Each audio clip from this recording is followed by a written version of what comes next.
Agri ကိုအမေးများကြတဲ့ဒီလိုစာသားအောက်ကိုခေါင်းငုံသွားတာဘယ်လိုလုပ်လဲဆိုတာကိုဒီနေ့မှသင်ပြမှာဖြစ်ပါတယ်။ဒီနည်းလေးကိုရှူတင်နဲ့အတေးတင်းဆိုပြီးနှမျိုးခွဲပြီးလုပ်ပြရပါမယ်။ရှူတင်အပိုင်းကိုတော့လက်ကိုဒီလိုဖွင့်လိုက်ပြီးခေါင်းငုံသွားတဲ့မြင်ကွင်းလေးကိုအရင်ရိုက်ပြလိုက်ပါမယ်။အတေးတင်းပိုင်းကိုတော့ကိုလိုချင်တဲ့စာသားလေးကိုရိုက်ထည့်လိုက်မယ်။ပြီးရင် animation ထဲက zone in လေးကိုနှိပ်လိုက်မယ်။လက်လေးနဲ့တညီရဲဖြစ်အောင်လို့ထွက်လာတဲ့အချိန်ကို10 second လုပ်လိုက်မယ်။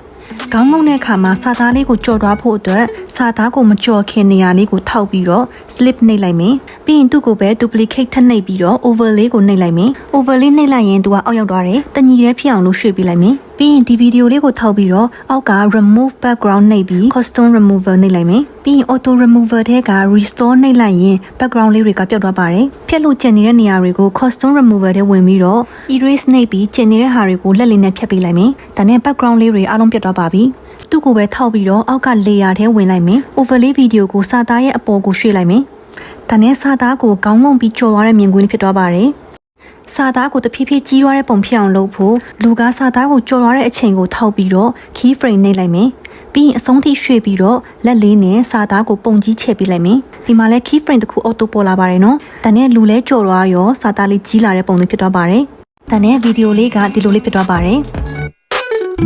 ။